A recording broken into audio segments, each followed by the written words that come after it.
Study IQ IAS, आपका selection हमारा mission. नमस्कार साथियों, मैं हूं डॉक्टर पंकज मिश्रा और बहुत बहुत स्वागत है आपका स्टडी IQ IAS पर। साथियों, आपने देखा युवाओं का आक्रोश CJP मूवमेंट और उसके परिणाम स्वरूप रात में लाइव होना पड़ता है प्राइम मिनिस्टर को इंस्टा पर और उसके बाद रिजाइन होता है धर्मेंद्र प्रधान का। लेकिन आज मैं इन पर बात नहीं करने वाला हूं। आज मैं जानना चाहता हूं उस कोर इश्यूज़ पर, जिन कोर इश्यूज़ को सबसे बड़ी आर्थिक चुनौती के तौर पर तो आप देख सकते हैं, लेकिन वास्तव में यही इन सब राजनीतिक चुनौतियों की जड़ हैं। 5 बड़ी आर्थिक चुनौतियां जो वास्तव में बहुत जल्द प्रधानमंत्री मोदी के लिए 5 सबसे बड़े राजनीतिक संकट बनने की तरफ बढ़ रही हैं। पहला, गिरता रुपया और बेकाबू महंगाई। दूसरा, 9 लाख करोड़ रुपए का अनचाहा विदेशी कर्ज। तीसरा, GDP का जो छलावा हमारे साथ किया जा रहा है, जिसके बदले में हमें 2 लाख की मामूली सालाना आय दिखाई देती है। चौथा, डिग्री थामे हुए युवाओं की टूटती हुई उम्मीदें। और पांचवां, ईंधन और महंगाई के तले पिसता हुआ किसान। जो प्रधानमंत्री हैं, जो वित्त मंत्रालय है, और वित्त मंत्रालय में स्वयं वित्त मंत्री, अगर वित्त मंत्री का स्टेटमेंट आपको याद हो, उन्होंने कहा था कि रुपया नहीं गिर रहा है, डॉलर मजबूत हो रहा है। और हाल ही में एक बड़े अर्थशास्त्री, नीति आयोग के एक्स CEO ने कहा कि 100 तो महज एक आंकड़ा है, 100 इज जस्ट अ नंबर। लेकिन सच यह है कि रुपया अपने इतिहास के सबसे निचले स्तर पर 96 रुपए 86 पैसे पर पहुंच चुका है। और अगर 100 इज ओनली अ नंबर, तो क्या इस देश के आम आदमी का, आम नागरिक का जो बजट है वह महज एक मजाक है? साथियों, अगर यही ट्रेंड जारी रहा तो हम दिवाली तक 100 रुपए का $1 प्राप्त करेंगे। और क्या ऐसी स्थिति में भारत दिवाली मना पाएगा? बिल्कुल नहीं। लेकिन क्या ये 5 आर्थिक टाइम बम 2026 और उसके आगे आने वाले चुनावों को बदलने की ताकत रखते हैं? 100% हाँ। तो साथियों, आज हम बात करेंगे 70,000 करोड़ के उस कैस्केडिंग इफेक्ट की, जो आपकी रसोई से लेकर के प्रधानमंत्री कार्यालय तक हलचल मचाने वाला है। साथियों, तो सबसे पहले हम बात करते हैं कि यह श्रृंखला आपके घर का बजट बिगाड़ती कैसे है। सबसे पहली चीज होती है इंपोर्टेड महंगाई, जो आपका इंपोर्टेड इन्फ्लेशन है। साथियों, इसके मैकेनिक्स को समझिएगा। डीजल महंगा होगा, ट्रांसपोर्टेशन महंगा होगा, सब्जी से लेकर अनाज तक सब महंगा होगा। दूसरा, प्रोडक्शन की कॉस्ट बढ़ जाएगी। जब फैक्ट्री चलाने का खर्च बढ़ेगा तो कंपनियां दाम बढ़ाकर बिल थमाएंगी आपको। क्रय शक्ति आपकी खत्म हो जाएगी, आपकी सैलरी वही रहेगी, लेकिन सामान सारा का सारा महंगा हो चुका होगा। साथियों, जब जेब खाली होती है ना, तो इंसान सबसे पहले नए कपड़े, गाड़ियां और घूमना बंद कर देता है। और जब देश का मध्यम वर्ग गैर जरूरी चीजें खरीदना बंद कर दे, तो एक तरीके से समझिएगा GST कलेक्शन, जिसके ढोल पीटे जाते हैं, वह ढोल पीटना अब बंद कर देना चाहिए। अगर यही ट्रेंड जारी रहता है दोस्तों, तो यह एक बहुत बड़ी समस्या बनेगा। अगर आपको लगता है कि यह सिर्फ महंगाई ही असली खतरा है, तो मैं आपको बताता हूं भारत के बैलेंस शीट में छिपे हुए एक बड़े अदृश्य दानों के बारे में, और वह है हमारा फॉरेन डेब्ट, यानी कि जो हम विदेशों से लोन लेते हैं।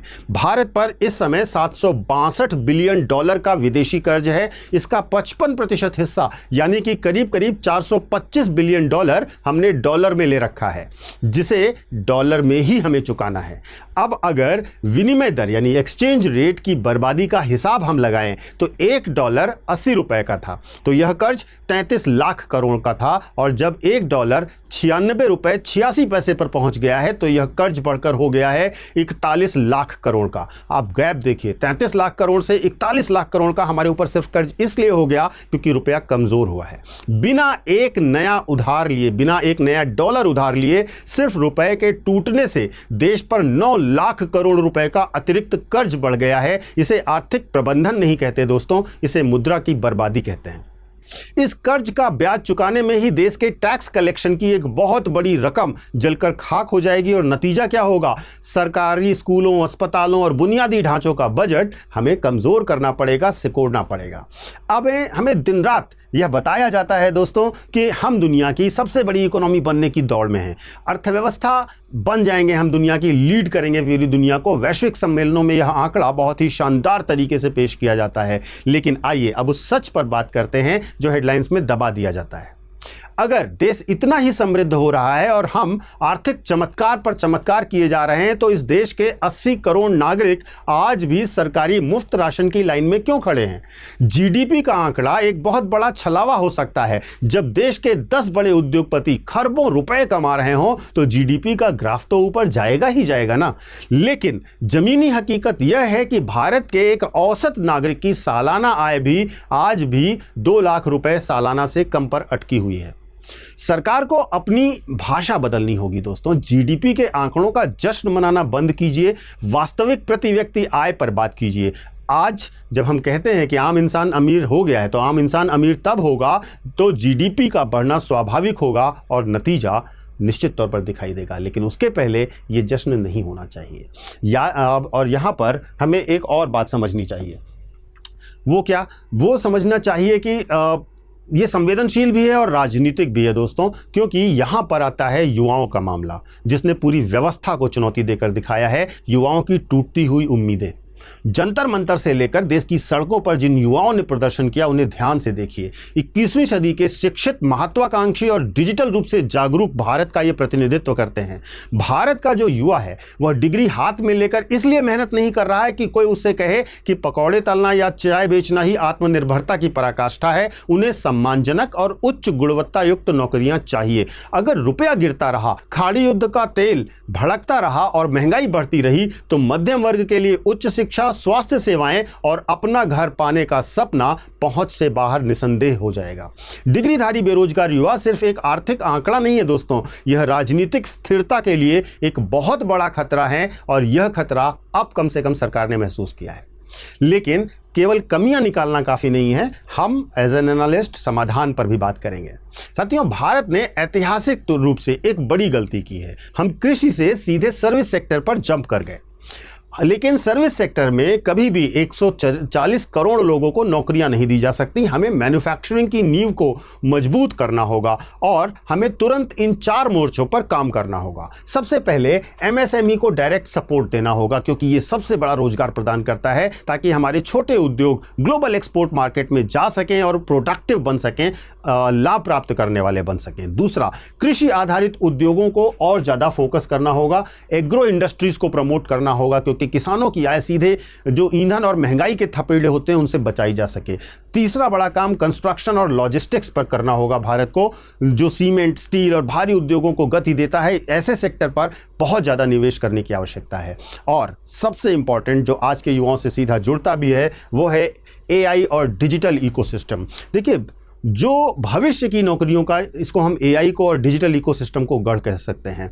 आप 1.4 अरब की आबादी वाले देश में केवल हेडलाइन और सर्विस सेक्टर के भरोसे ग्रो नहीं कर सकते। जब तक कारखानों की चिमनियां नहीं दूधू जलेंगी, तब तक रोजगार का संकट खत्म नहीं होगा और हमें अब इन पर काम करने की बहुत सख्त आवश्यकता है। साथियों, देखिए, सच्चाई जो है वो यह है कि प्रधानमंत्री मोदी के सामने भले ही कोई मजबूत राजनीतिक विकल्प और विपक्ष ना दिखाई देता हो, लेकिन इतिहास गवाह है कि जब आर्थिक वृद्धि जमीनी स्तर तक नहीं पहुंचती है तो आर्थिक असंतोष को राजनीतिक लहर बनने में ज़्यादा वक्त नहीं लगता है।